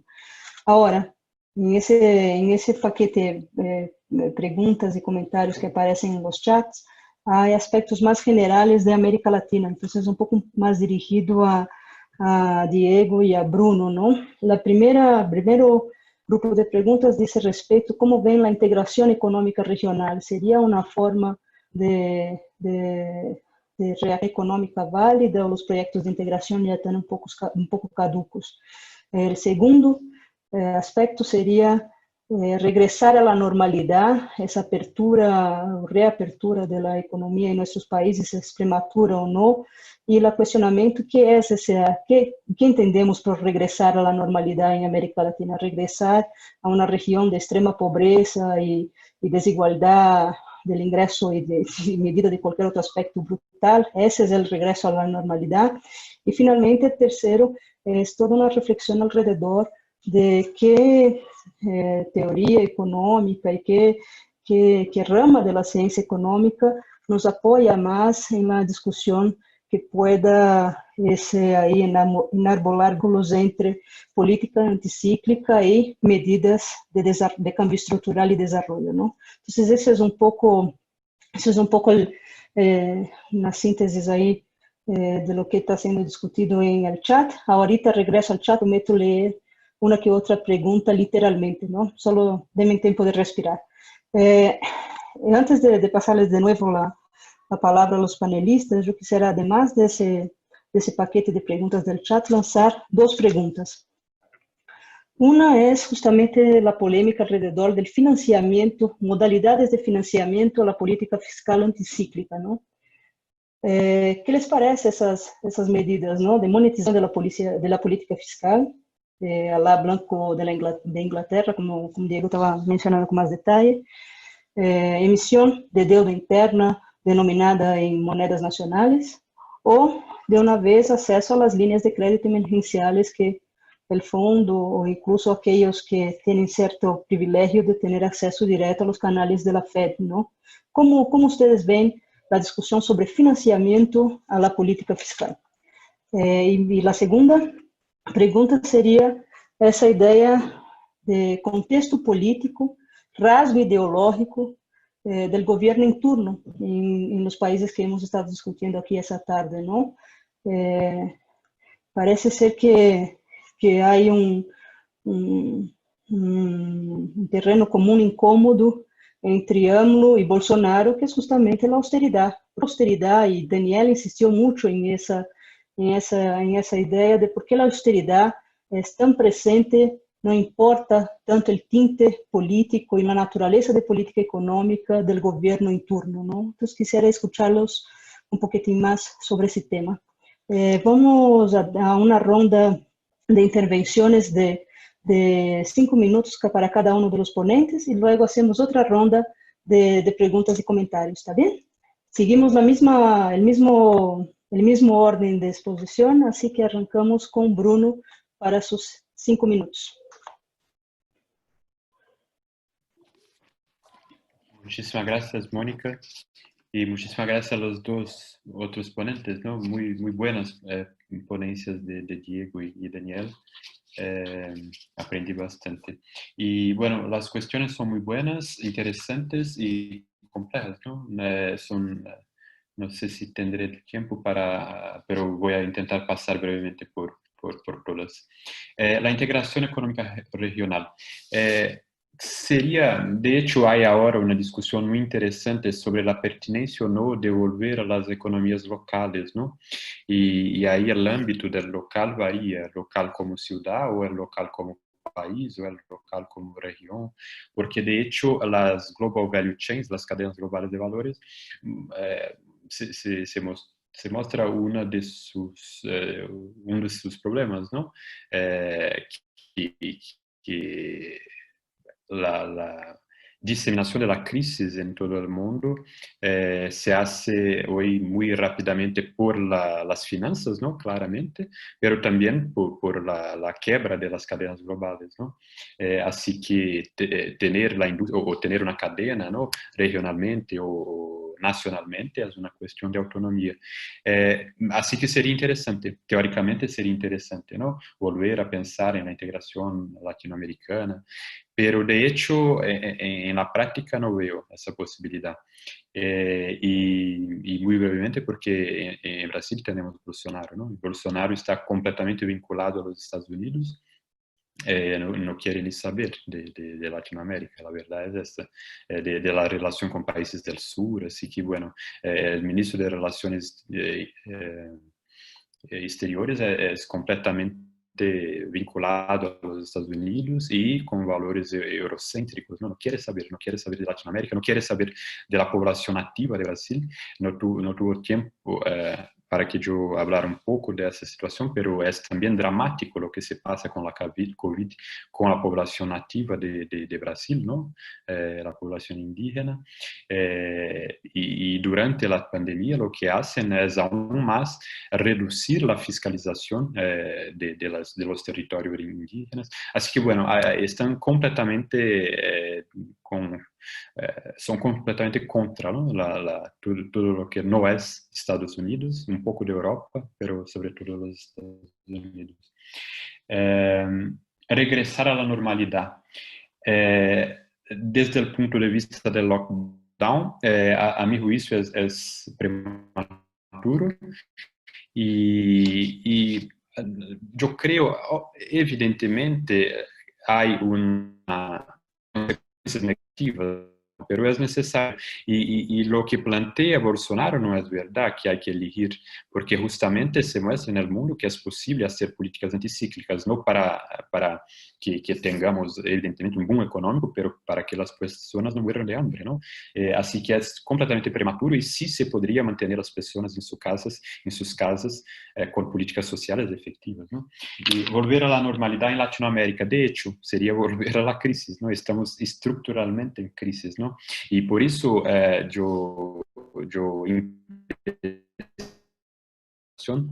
hablando un poco de la crisis más reciente, ¿no? Desde 2014, pero de hecho, si hablamos de las crisis estructurales, estamos siempre en crisis.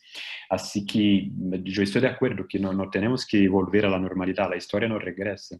Hay que pensar en cambios estructurales, ¿no? En cambios del sistema, a mi juicio. Modalidad de financiamento de política fiscal. La primera cosa es evitar deuda externa, ¿no? Si posible. Hay estados, hay unidades de federación en Brasil también, como en México, están muy malas, ¿no? Porque, claro, la arrecadación, no sé si en español es este el término, pero está muy mala con la depresión económica y están empezando a buscar crédito externamente, lo que no tiene ningún sentido, ¿no? Y entre deuda y emisión monetaria, yo sería por emisión monetaria, como se lo hace en el Banco de Inglaterra ahora, ¿no? Por varias cuestiones, pero la más sencilla no hay interés, no hay tasa de interés. Y se lo puede hacer, sí, no hay problema, ¿no? Y la última cosa, no comprendo mi propio texto. Y escuela de economía también había una otra cuestión. La escuela keynesiana, obviamente, nos explica, ¿no? de la crisis estructuralmente, pero voy a decir que hay un autor, por lo menos para la situación brasileña, pero también mundial en términos políticos y de economía política muy importante en ese momento, que es Polanyi, Polanyi. Para entendermos la ascensión de la derecha, para entendermos que hay cuestiones económicas, ¿no? Que explican la ascensión de Trump, de Bolsonaro, de Orbán, y para entendermos que el liberalismo es una utopía, como dice Polanyi, ¿no? ¿Por qué? Porque lleva a la destrucción total de la naturaleza del ser humano. Entonces, nunca llegaremos al pleno liberalismo porque antes la destrucción es tan grande que hay contramovimientos, ¿no? Y ahí tengo, mi única esperanza está en esos contramovimientos y por eso terminé también hablando de los movimientos antifascistas, ¿no? O sea, ahí termino. La pregunta es, ¿postergamos las discusiones sobre desarrollo en Brasil completamente? Porque la discusión ahora es el fascismo. Estamos en una discusión que es la de los años 30, ¿no? Así que volvemos 100 años en la historia.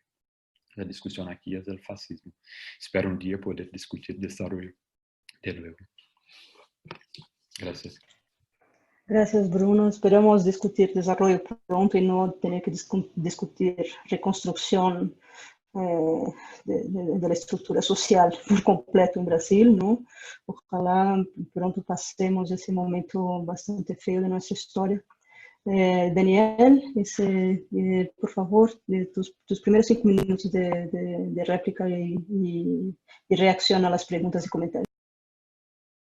Pues bueno, con respecto a lo del Producto Interno Bruto, pues en realidad no soy un experto en la materia, ¿no? Pero pues el problema es lo que capturan estos indicadores, ¿no? Es una medida estándar internacional. Y por ejemplo, una de las principales críticas es que también capturan, no diferencian, ¿no? Entre la actividad buena y la actividad mala. Entonces, una de las lecturas que yo le doy a la propuesta, a mí me parece bueno desde la perspectiva de que pueden incentivar al debate, ¿no? Del desarrollo económico. Pero también viendo las cifras del desempeño de la economía mexicana me hacen pensar otra cosa, ¿no? Pero es una cuestión personal, ¿no? También cómo escondemos el mal desempeño de nuestra economía, ¿no? Pero también por otra parte ves ves cuando recurrimos al Producto Interno Bruto per cápita, ¿no? Hay una broma que dicen, entra Bill Gates a un bar y todos somos en promedio millonarios, ¿no? Entonces esa es una de las cuestiones del producto, del debate, ¿no? Del Producto Interno Bruto. Se acabó el neoliberalismo con el nuevo gobierno. Creo que uno de los éxitos del modelo neoliberal es estar ahí sin que nos demos cuenta, ¿no? Como lo planteé con esta distinción que era el punto central, ¿no? Cómo estas cuestiones están tan escondidas en el método, la teoría y los modelos que no nos damos cuenta cuando estamos aprendiendo algo como economistas, ¿no? Entonces, difícilmente se puede acabar con esto, que es una cosa que se tiene que ir de raíz.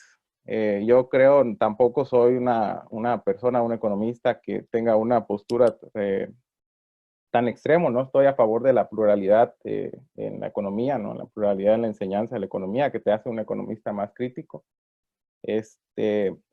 Y pues obviamente que es importante que el alumno conozca y pues el alumno en un futuro va a hacer política económica, y de esa manera podemos aspirar a otras, a un futuro mejor, ¿no?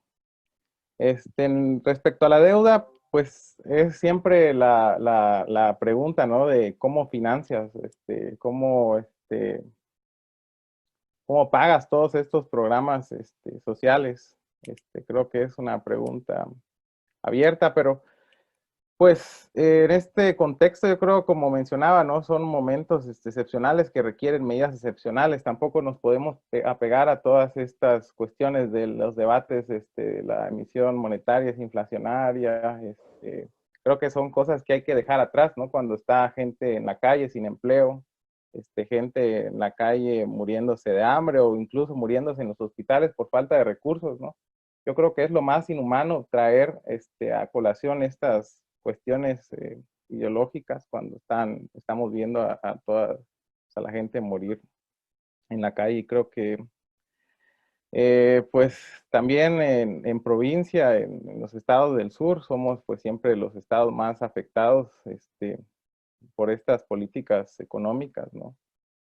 Vemos a nivel local cómo se han este, pues volcado, ¿no? A hacer campañas y pues es bastante triste lo que sucede en el sur del país. Pues eso sería la respuesta a las preguntas.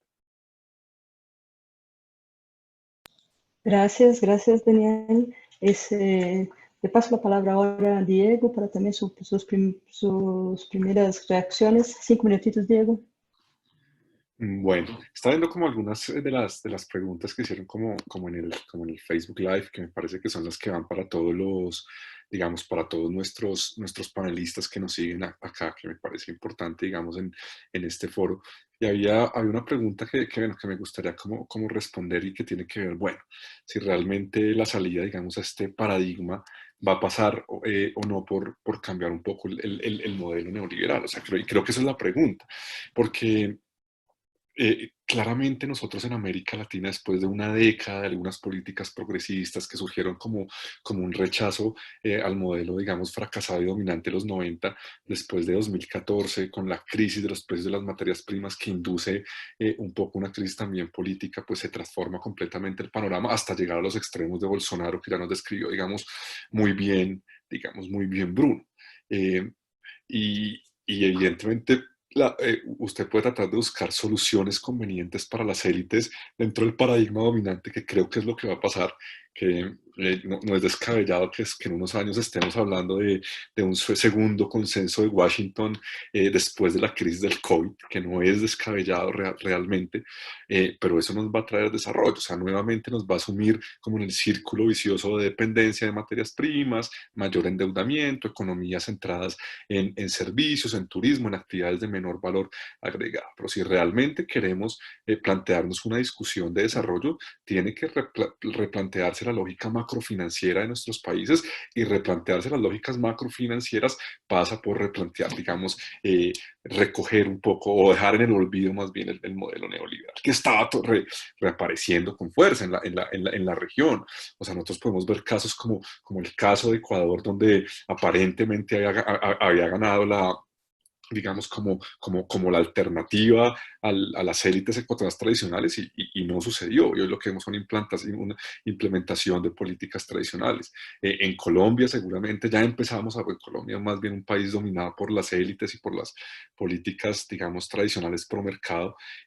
Seguramente las soluciones, ya lo ha dicho el ministro de Hacienda o de Finanzas de Colombia, que las soluciones a la pandemia van a pasar por austeridad, por apretarnos el cinturón.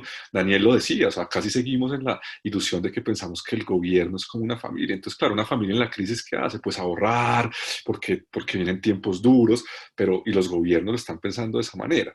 Pero no es porque sea como una familia, sino porque al final hay unos compromisos financieros que son convenientes a unos actores de poder. O sea, creo que eso es un primer, digamos, punto. Entonces, yo creo que sí debe pasar, digamos, por ahí.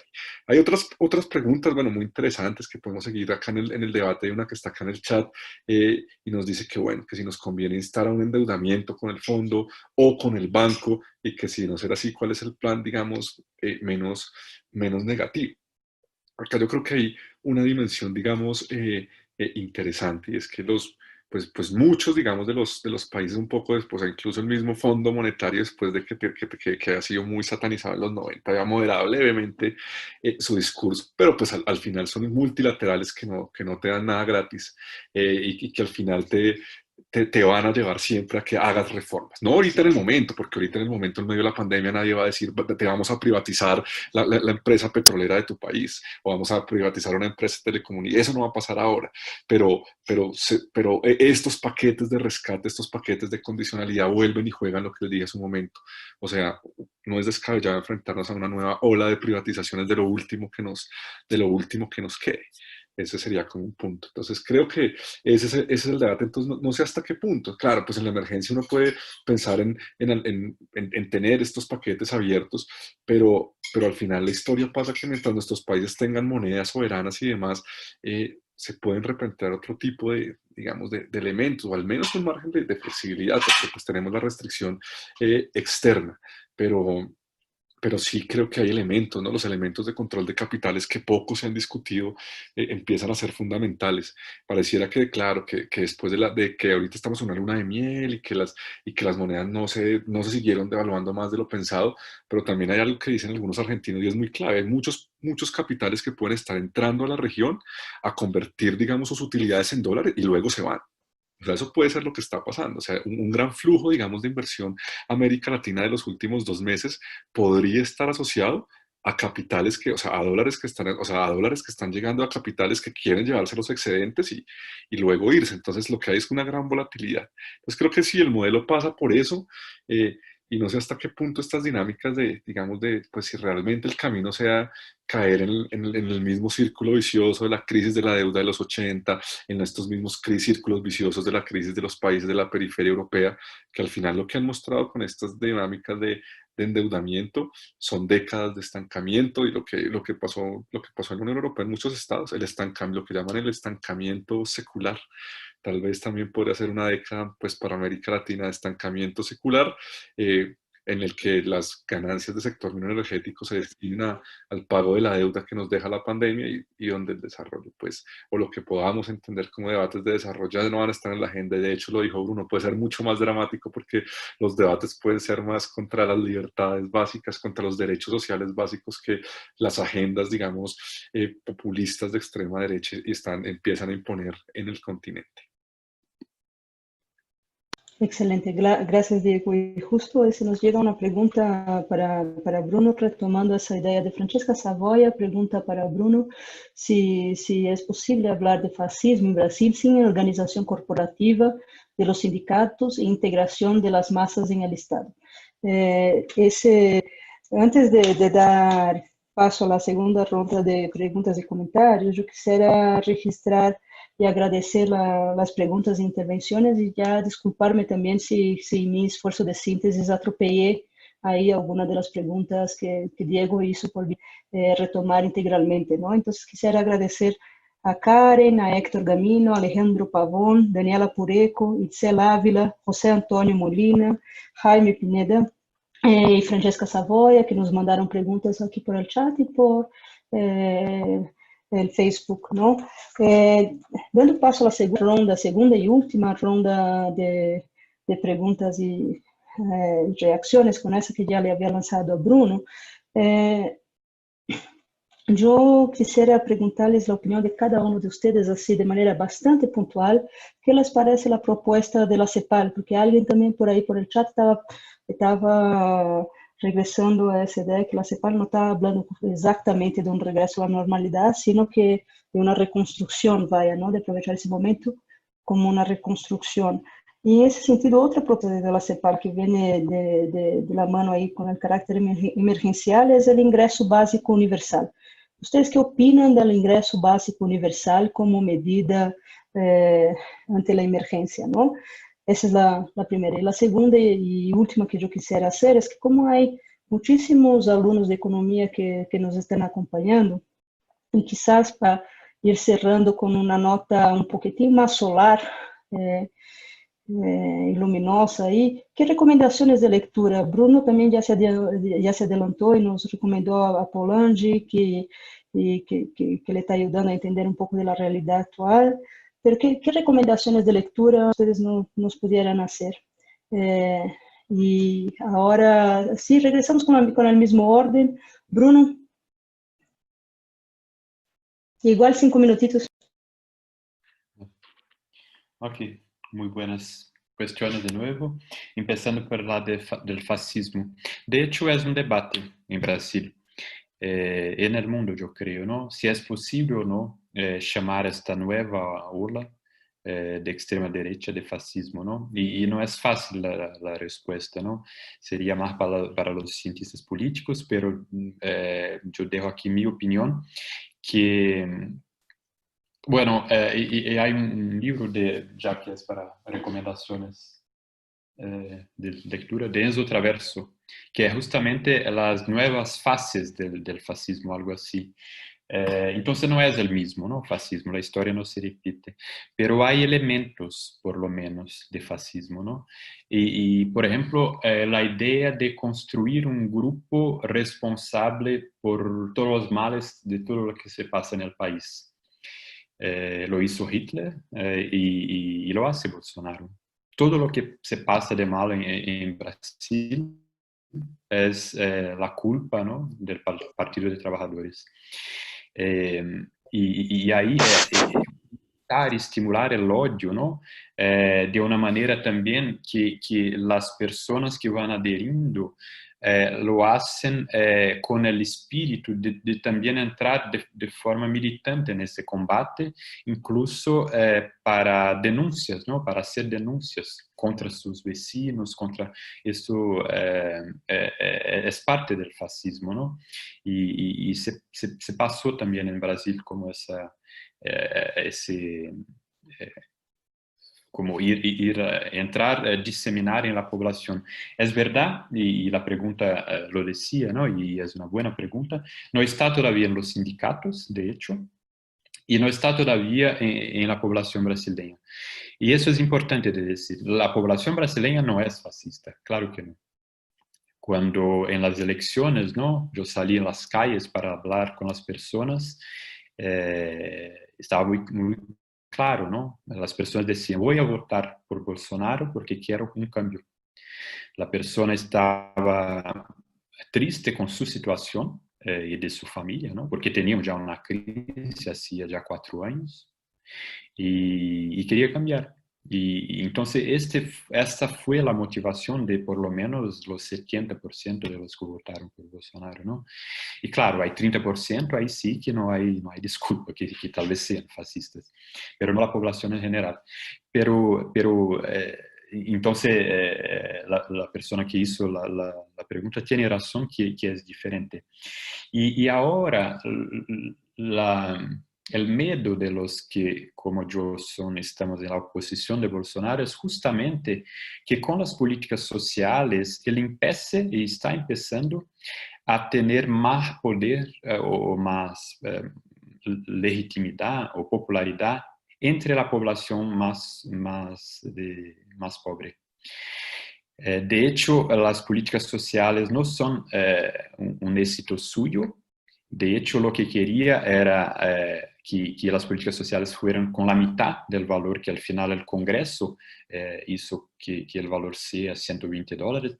Por Bolsonaro sería 60, pero bueno, las personas reciben ese ingreso y viene del gobierno central. Así que hay un poco una transición en la popularidad de Bolsonaro, con personas más ricas que dejan Bolsonaro y los más pobres empiezan poco a poco a apoyar más a Bolsonaro. Esto es peligroso, muy peligroso, y los cientistas políticos aquí están intentando acompañar, ¿no? Pero, claro, la crisis está establecida, este año será terrible desde un punto de vista económico y social, la tasa de paro, todo lo que discutimos aquí, ¿no? Entonces, la realidad concreta tal vez haga que Bolsonaro no logre diseminar su popularidad entre las masas, lo que sería dramático.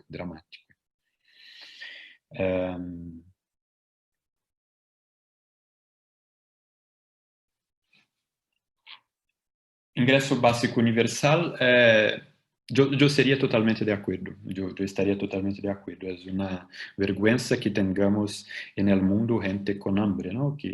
Y sobre todo en esa situación actual,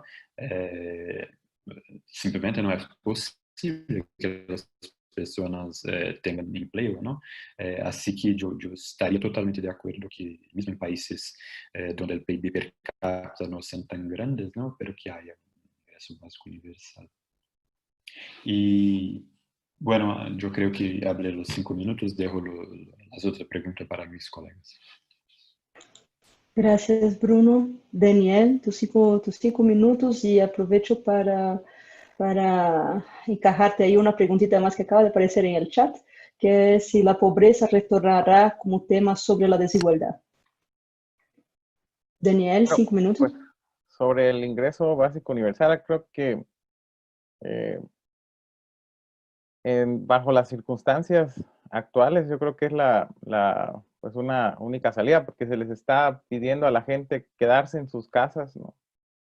Piensas también, bueno, otra cosa que me viene a la cabeza es la garantía de empleo, pero el problema es en dónde empleas a esa gente si los estás exponiendo, ¿no? a adquirir el virus.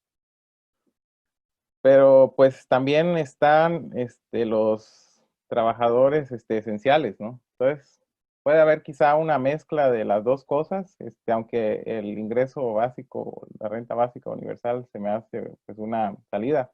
Pienso también del caso de Chiapas, ¿no? Toda la gente que depende del día a día, ¿no?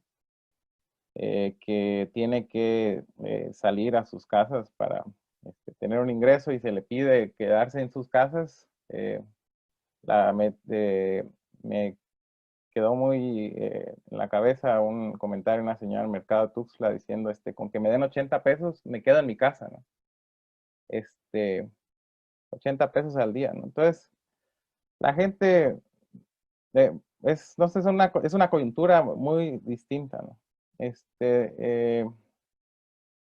Bueno, y recomendaciones de lecturas, pues yo, para el desarrollo, me gusta mucho leer a Ha-Joon Chang, ¿no? También, bueno, ¿cómo se llama? Reclamar el desarrollo es uno de los libros que más me gustan de él. También a Jaime Ross tiene un libro con el mismo título parecido. Y la pobreza retornará como tema sobre la desigualdad. Pues yo creo que la pobreza es un tema del actual gobierno, ¿no? Es un tema que tratan bueno, yo creo que de todos los gobiernos, ¿no? Siempre he pensado que los gobiernos en sus diagnósticos nunca están mal, el problema es la forma en la que se actúa, ¿no? La forma en la que quieren atacar la pobreza siempre ha estado, ¿no? El problema es que es un instrumento que han utilizado, bueno, lo veo como el discurso que han utilizado es para mantenerse, ¿no? En el poder. Y pues el ingreso básico no detonará la inflación de los básicos. Es difícil de contestar. Ahí dejaría mi participación. Gracias, gracias, Daniel. Diego. Bueno, Mónica, bueno, pues digamos que sobre la primera pregunta del ingreso básico universal, pues yo al igual que Daniel y que uno considero que es una herramienta cuando tú al final no tienes los mecanismos de que la gente trabaje. Realmente estos debates de ingreso básico universal, cuando uno los mira, si ustedes recuerdan el referendo que hubo en Suiza, que no era en un momento de crisis, pues tiene que ver con que una gran parte ya del crecimiento se da en sectores donde no se necesita tanto trabajo, pero pues igual la gente tiene que consumir, o sea, tienen que comprar de alguna manera, entonces un ingreso, pero para todos los ciudadanos, o sea, un poco, y creo que ese es un poco el riesgo de hablar de ingreso básico universal en nuestra región, y es que muchos de los políticos de turno lo convierten en un ingreso básico, pero focalizado, que se termina siendo muy similar a las políticas de transferencias condicionadas. Esa es un poco como la angustia, digamos, que yo siento, pero pues estoy de acuerdo, tienen que existir dinámicas de ingreso básico universal cuando no hay fuentes de ingreso, en este caso por la pandemia, pero un poco en la idea original del ingreso básico universal con las transformaciones del mundo del trabajo, cuando realmente si vamos al caso extremo donde toda la producción pues la hacen los robots, pues ¿quién va a comprar las cosas? ¿Cuáles van a ser los mecanismos? Entonces hay dos caminos. O nos vamos a los mecanismos de empleos de última instancia. En general, digamos, muchos de los keynesianos no les gusta no les gusta el tema del ingreso básico universal porque en algunos países puede abrir como una puerta a que yo a usted cuando le entrego un ingreso, digamos, básico, pues me desentiendo de los derechos sociales para que usted con esa transferencia que le doy, usted compre todos los servicios. Entonces, puede ser como el riesgo que aparece, digamos, muchas veces con el debate, pero si al final uno lo respalda un poco como una idea de derecho ciudadano, pues no está mal. En el caso de la pandemia, yo estoy de acuerdo, se va a implementar en América Latina, pero los gobiernos, según su orientación política, lo van acomodando. Entonces, hoy es normal oír de hablar de ingreso básico universal, digamos, gobiernos como el de Colombia, que están muy en una línea en la derecha del espectro político, y algunos otros gobiernos en la izquierda, en lo que uno puede llamar, pues, como más a la izquierda política, pues lo hablan, pero a la hora de la implementación surgen, bueno, ¿cómo se va a hacer esto? Pero creo que sí es una reflexión que hay que hacer y es clave. La otra pregunta que está allí, que sí, que me parece muy importante, sobre si la pobreza retorna como tema de desigualdad, esto es algo clave, porque en la agenda, digamos, de muchos países e incluso de América Latina, precisamente estos programas de transferencias condicionadas permitieron sacar a mucha gente, al menos estadísticamente, de la pobreza, poniéndolos con el ingreso de la transferencia un poquito por encima de la línea de la pobreza, y eso lo que permite, pues al final, es tener unas estadísticas que en general en una gran parte de la región cayó la pobreza. Entonces, como que ya muchos... de hecho, en la agenda de muchos es como el tema de la pobreza la hemos disminuido, era como los grandes logros de la agenda, tanto de los espectros políticos diversos en América Latina que hubo. Sin embargo, con la caída de las rentas petroleras, ya la pobreza ya había estado volviendo a aumentar en la región, pero no estaba en el centro del debate, porque el centro del debate en los últimos años había sido, digamos, la desigualdad. Pero no es descabellado lo que nos decía Karen acá en el chat. Es posible que sí, o sea, es posible que el tema de la pobreza vuelva a privilegiarse, pero pues son dos cosas, digamos, pues diferentes. Es posible que las políticas neoliberales hoy en día se interesan mucho en la pobreza, pero no en la desigualdad. Entonces, esto puede ser parte de ese circuito vicioso de volver hace 20 años, cuando teníamos coeficientes Gini, que aún los tenemos en países como Colombia, de 0.56, 0.57, donde eso es un tema secundario. Por allá más adelante, eso es de los países avanzados. Acá lo que hay que solucionar es pobreza. Entonces, nuevamente entramos como en ese circuito vicioso. O sea, y eso es como la angustia, porque al final las políticas de comienzo de siglo se centraron mucho en reducir pobreza, lograron reducir pobreza con transferencias condicionadas, pero no una reducción de pobreza estructural, sino más bien una reducción de pobreza estadística, una reproducción, digamos, una reducción de pobreza. Bueno, en algunos lugares como Brasil seguramente tuvo un mayor impacto porque no solo fueron transferencias, sino hubo avances en educación, en mucho más, pero en otros países como Colombia al final se redució mucha pobreza con transferencias, con inclusiones al sistema financiero y endeudamiento. Entonces, no es tan claro. Pero yo sí estoy de acuerdo con Karen. Creo que si se pensábamos que ahora el tema de desigualdad era el que iba a volver a la agenda, creo que va a volver a desaparecer de la agenda. Creo que esas serían como pues las intervenciones pues las respuestas a las preguntas, ¿no? Me parece bien, y pues les agradezco mucho, mucho, mucho a Bruno, a Daniel y a Mónica y al Instituto de Investigaciones Económicas, pues por esta labor. Siempre ha sido muy plácido visitarlos en la UNAM de manera real o de manera virtual. Gracias miles, Diego. Sobre la hora, yo creo que un poco con que Diego dijo al final, tenemos ahí, se me vino a la cabeza un libro de una recopilación de artículos de Laura Carvalho que dice La Valsa Brasileira, y nosotros aquí parece que estamos delante de un tango cumbia latinoamericano que es medio raro, que es un pasito hacia adelante, que fueron los 10 años de sistemática pues avance en la lucha contra la pobreza, y 2 pasitos hacia atrás, que es un poco lo que nos espera, tristemente nos espera ver el resto de ese año y los años que vendrán, ¿no? Entonces yo creo que me parece ese tipo de discusión que estamos teniendo acá, si, cómo repensar y cómo reacomodar en el contexto actual una agenda para el desarrollo y cuáles serán los obstáculos que esa agenda puede venir a tener, es parte de la tarea de los economistas críticos de la región mismo, ¿no? Nuestra masa crítica pensante y que que nos estamos haciendo esas preguntas, ¿no? Entonces, yo creo que es parte de una reflexión que apenas va arrancando, va empezando, que tenemos que seguir dándole por, por un horizonte mejor en los años que siguen, ¿no? Entonces, le agradezco un montón la participación de nuestros panelistas, de Bruno, de Daniel, de Diego. También ahí en el chat de la sala del Zoom les puse una liga para los libros del IEC, para si pueden darse una vueltecita y ver los libros del instituto.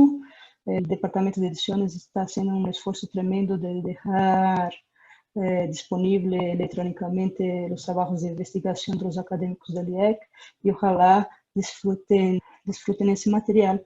Y además les invito a que sigan acompañando la página del instituto para que podamos seguir en diálogo, en ese diálogo fructífero y que nos pueda dar un panorama un poco más claro de ese rompecabezas latinoamericano y de cómo la región, de forma distinta y conociendo un poquitín más a detalle qué variación, qué mix de política cada país está logrando hacer, nos permite reflexionar sobre nuestro país, ¿no? Entonces, da esa perspectiva comparativa que yo creo que también es bastante rica en términos de sugerencia de política pública, ¿no?